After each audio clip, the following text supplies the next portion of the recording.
그럼 결국에는 이제 독해거든. 그리고 또 상위권 학교에서 가장 높은 비중으로 나오는 게 독해 부분이야. 그러면 내가 배경적 지식을 만약에 모르면 그럼 그 문제는 틀릴 거냐 이거야. 얘들아, 독해 많이 어렵지? 선생님, 그럼 독해는 어떻게 공부하면 좋을까요? 우선은 잘하는 학생하고 못하는 학생의 차이점 알려줄까? 우선은 못하는 학생들은 열심히 구문 분석을 해. 동사 어디야? 목적어 어디고? 보어가 어디고? 막 끊는데 되게 많이 치중한다. 그러니까 이거는 내가 진짜 많은 학생들을 봤잖아. 못하는 학생들 한결같은 공통점이야. 열심히 가로치고 열심히 끊고 맞아 슬래시 하고 막 이런단 말이야. 근데 잘하는 학생들은 어떻게 하는지 알아? 눈으로 싹 봐. 그리고 거기 핵심 부분에만 동그라미 팍팍 이렇게 친단 말이야. 그게 차이점이야. 그럼 공부는 재능인가요?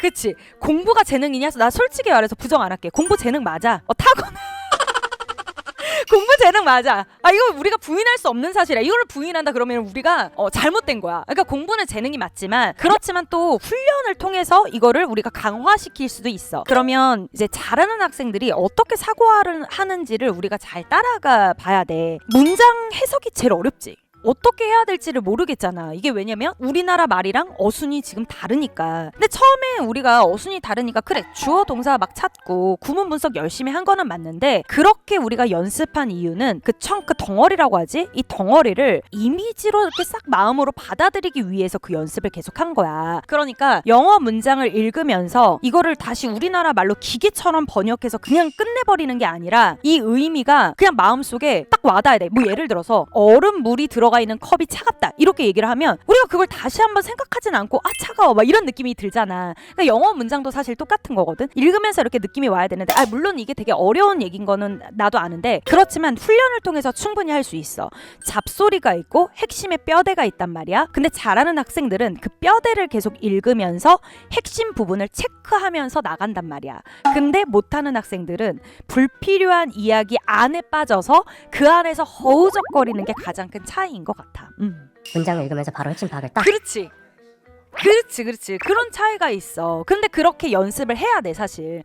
지금 선생님이 가르치는 학생 중에서 너무 열심히 하는 학생이 하나가 있고 되게 너무 열심히 하는데 그 학생이 문장을 읽을 때 너무 다져 막 이렇게 끊어. 너무 끊으면서 막 간단 말이야. 그러니까 우리가 은는이가라는 조사 있잖아. 진짜 잘하는 학생들은 그 은는이가를 그냥 느낌적으로 이렇게 싹 이렇게 바꾸면서 이렇게 연결을 시킨다. 근데 대부분 익숙하지 않았던 학생들, 책을 많이 안 읽었던 학생들이야. 그런 학생들은 이 문장과 문장 덩어리와 덩어리를 연결하는 걸 되게 어려워해. 근데 매끄럽게 바꾸는 연습을 해야지. 우리가 단어를 왜 열심히 암기한 거야? 그 문장 안에서 내가 암기했던 1번 뜻만 있는 게 아니라 어떨 때는 2번 뜻, 어떨 때 3번 뜻 계속 많은 문장들을 보면은 익숙하게 그냥 누가 설명하지 않더라도 느낌적 느낌으로 간단 말이야. 그렇게끔 이제 만들어야 되는 거지.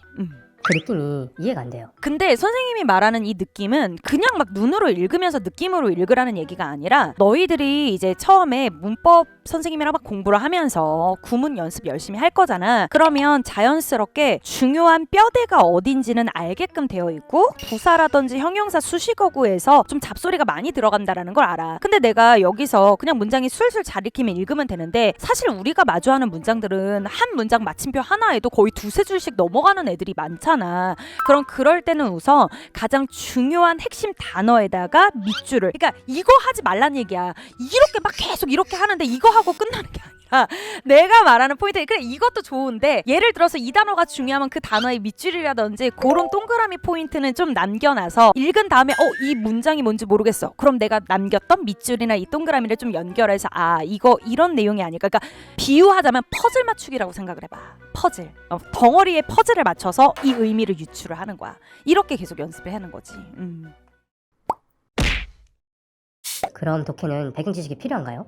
사실 솔직히 말해서 배경적 지식이 있으면은 더 잘 읽히는 거는 맞지 않아? 근데 이거를 왜 강요를 할 수가 없냐면 그러면 내가 배경적 지식을 만약에 모르면 그럼 그 문제는 틀릴 거냐 이거야. 근데 아까 너가 나한테 그랬잖아. 독해도 스킬이 아니냐? 맞아 스킬이야. 그러니까 본문 내용 자체는 어려워도 결국에 문제는 스킬적인 부분도 분명히 있단 말이야. 내가 본문은 되게 어려웠잖아. 근데 선지 읽다 보면 또 힌트가 잡히는 부분들이 있어. 그런 것들을 이제 연결해서 우리가 조금 읽으면 본문 자체는 되게 어려웠어도 이게 이 내용인 것 같은데? 그러니까 문제가 달랑 딱 한 문제만 있는 게 아니라 대부분은 2문제에서 3문제 정도 있단 말이야. 내용 일치 문제가 나오고 주제 문제가 나오고, 그리고 내용 일치 같은 거 나왔으면 선지 안에서도 좀 힌트가 많이 들어가 있어. 그런 것들을 이제 여러 가지로 우리가 단서를 얻어내면서 유추를 하는 거지. 이 본문 안에서만 막 읽어내는 게 아니라 여러 부분에서 스킬적인 부분들도 분명히 있거든. 그러니까 이 두 개를 같이 합하면 돼. 근데 혼자서 하면 되게 오래 걸리지 않을까? 왜냐면 선생님은 이거를 지금 몇 년 동안, 진짜 오랫동안 이거를 계속 공부를 했고 가르쳤던 사람인데, 나는 지금 막 노배구나 지금 막 해야 되는데 이거를 내가 혼자서 어떻게 터득해?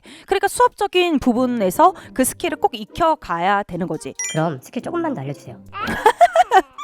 너무 많은데 예를 들어서 가장 많이 선생님이 쓰는 것 중에서 내용 일치와 불일치가 있어. 근데 여기서 틀린 것을 고르세요. 그러면 선지가 하나, 보통은 이제 4개 정도 되어 있거든? 그러면 틀린 것을 고르세요. 그러면 3개는 맞는 말이고 하나만 틀린 거지. 그럼 벌써 내가 여기서 힌트를 많이 얻겠네? 보통 학생들은 본문부터 쫘라라락 읽으면서 선지로 온단 말이야. 그런데 그러면 내가 읽는 실력도 지금 없는데 기억력도 별로 없어. 그러니까 거의 본문을 읽으면서 다 까먹는단 말이야. 근데 만약에 방향을 바꿔서 선지를 만약에 먼저 읽었어. 그러면 이제 여기서 분명히 반복되는, 뭐 예를 들어서 열차, 여기도 열차, 이런 얘기가 나왔어. 그럼 본문 읽지 않더라도 이 글의 키워드는 열차가 나올 건가 보다. 이렇게 우선 먼저 잡을 수 있지?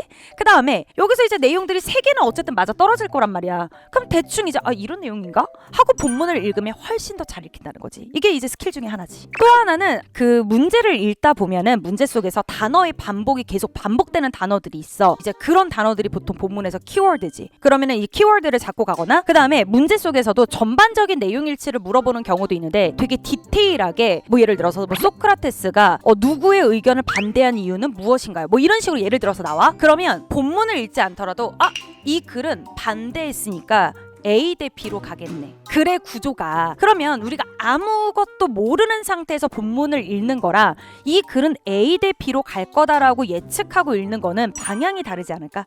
그런 게 하나의 팁인 거야. 선생님, 그러면 틀린 문제는 그냥 넘어가도 괜찮을까요? 야, 틀렸는데 넘어가면 어떡하냐? 그럼 문제를 풀어볼까요? 아니지.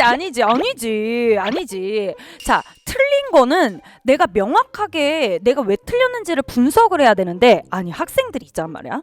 딱 기출을 보고 나서 뭐 모의고사를 봤어. 그러면 내가 76점이래. 그럼 이 점수에 만족하는 학생도 있지만 어떤 학생들은 이 점수만 보면 왜 76점 받았을까 막 이런단 말이야. 근데 그 과정이 지금 되게 무의미해. 지금 너네들이 해야 되는 건 뭐냐면 그 틀린 문제들 중에서 여러 가지 이유들이 있거든. 이런 거야. A가 받은 76점과 B가 받은 76점, 겉으로 결과적으로 봤을 때는 똑같이 보일 수 있잖아.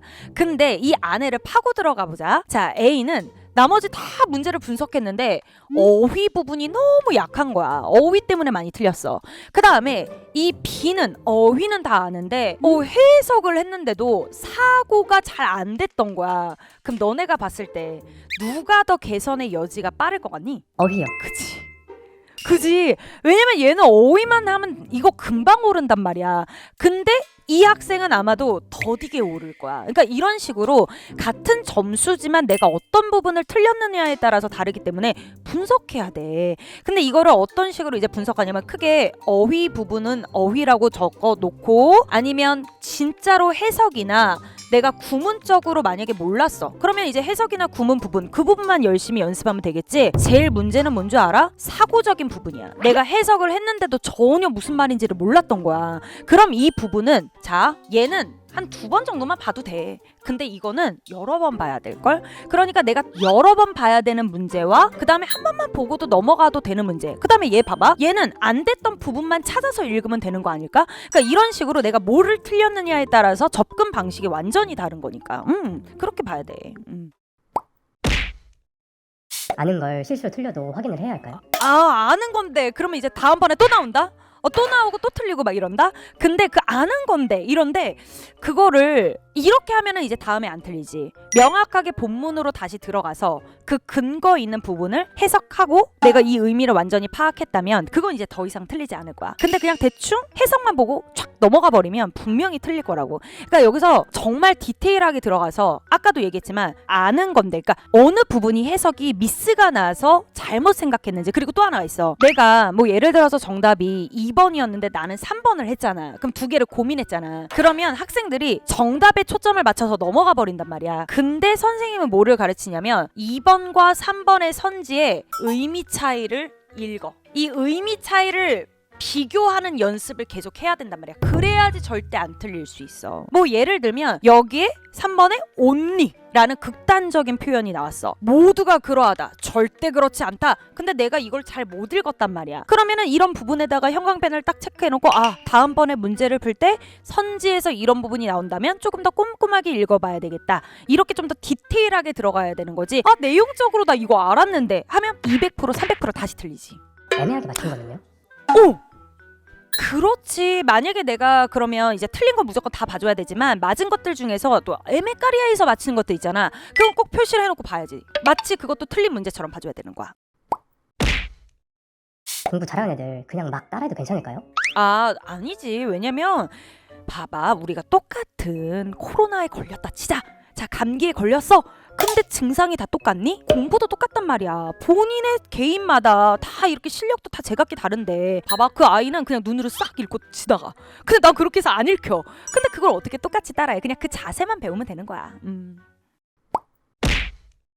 만약에 편입에서 합격을 하고 싶다. 그럼 결국에는 이제 독해거든. 그리고 또 상위권 학교에서 가장 높은 비중으로 나오는 게 독해 부분이야. 학생들은 처음에 어휘와 문법의 비중을 두고서는 공부를 하지만 나중에 깨닫게 되지. 결국에는 독해에서 모든 것이 갈리는구나. 그만큼 되게 중요한 영역인데 만약에 내가 여기서 올바른 공부 방법을 제대로 잡지 않는다면 아마 원하는 결과를 얻기는 되게 힘들 거야. 우리한테는 다 시간이 한정적으로 주어져 있잖아. 그럼 그 안에서 누가 더 현명하게 공부하느냐. 그러니까 혼자서 터득하기에는 그 기간이 너무 짧다. 그래서 올바른 가르침을 받으려면 무조건 강의 듣고. 근데 솔직히 말해서 내가 아무리 잘 가르친다 하더라도 선생님하고 또 안 맞는 학생들도 분명히 있을 거야. 선생님 수업 들었던 학생들 재미없다라는 학생들 없었어. 철학? 너무 어려워. 과학지문 너무 어려워. 재밌게 만들어줄게. 재밌게 수업하고 있으니까 그냥 믿고 그대로 따라오면 돼.